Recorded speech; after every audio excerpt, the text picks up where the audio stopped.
we can talk about Eucharistic communities in the first 200 years. And of course, that comes with a certain veneration of the cross and Jesus and certain messianic ideas circulating in the community. So that's kind of blurry for us, but some basic components of Christian practice would be that. But starting from 300, so like late fourth, late third, early fourth century, we actually have more information about what Christian practice looked like. Then we have churches. And the liturgy is more elaborate, and perhaps the liturgical calendar developed more in a more articulate way. So the Christian practice was diversified immensely relative to the first 200 years. And perhaps we don't have time to get into that, but in the 5th century, so before the year 500, there were also very important church councils, as a result of which Christian communities separated from each other. So there were competing church hierarchies, and some churches were even, they separated from the imperial church. So we also see a multiplicity of liturgies and books translated to a variety of languages. So there was that diversity in that sense as well. So the first 500 years were extremely diverse in terms of Christian practice. Across a broad geography. But so going back to the, to the second part of the question, yes, Christians did not only participate in the liturgy and take the Eucharist and practice those other, quote unquote, more conventional ways of practicing Christianity, but also on the ground, even though clerics forbid such practices, magical practices, divination, and other forms of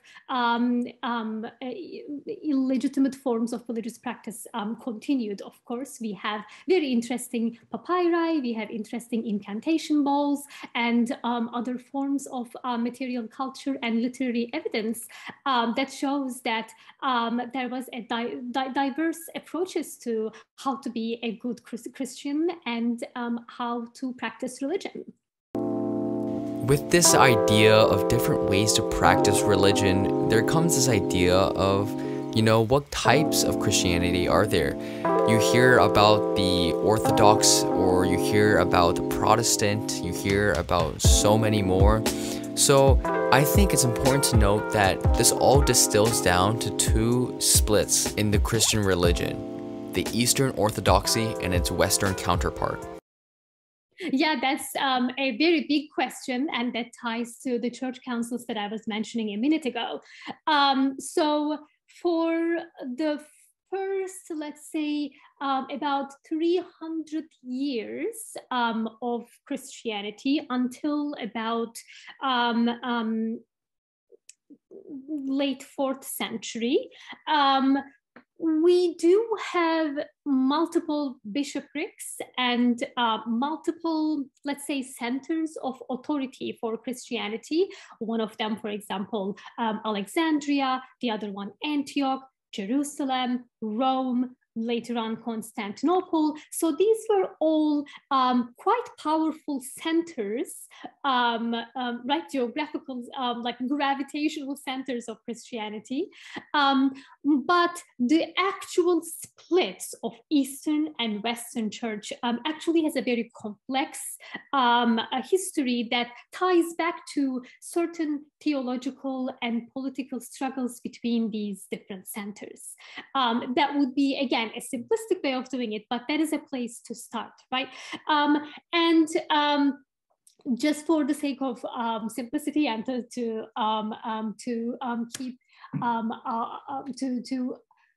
keep the answer short, we can point at certain church councils, especially the ecumenical councils that took place in Constantinople in the 4th century and in the 5th century. And as a result of those councils, churches, or during those councils and in the aftermath of those meetings, certain churches, especially Rome and Constantinople, but also Alexandria, Antioch, and other centers, disagreed with each other in terms of who had a say in theological matters, and how to interpret Jesus's nature, and how to interpret the Trinity, and how to interpret other concepts. So as a result of these contestations and debate, we have certain separations from the church. For example, in year 431, there is a council in Ephesus, and as a result of that, a group of Christians, mostly from the eastern borders of the Roman Empire, they separated from the Greek Church, the imperial Greek Church, and other councils also led to similar separations. So we can talk about Eastern Orthodoxy, which is Greek Orthodox Church, as an institution that was shaped by these developments in church history. Parallel to that development, there is the rise of papacy in the West. The papacy in Rome was a bishopric for the first about 400 years. It was the Bishop of Rome was called a Bishop of Rome. Only in the 4th century he was called the Pope, right? So papacy was not always a very powerful institution, but it became powerful, and it became kind of the representation of the Western European Christianity. These debates surrounded theological concepts and ideas. Was Jesus divine? Was he human? Was he both? This arose many questions, and these questions gave way to many debates. But later on, these debates further implored another idea, which is who had control over Christianity, or who had the right to interpret these biblical texts or these ideas. These debates affected a wide variety of people.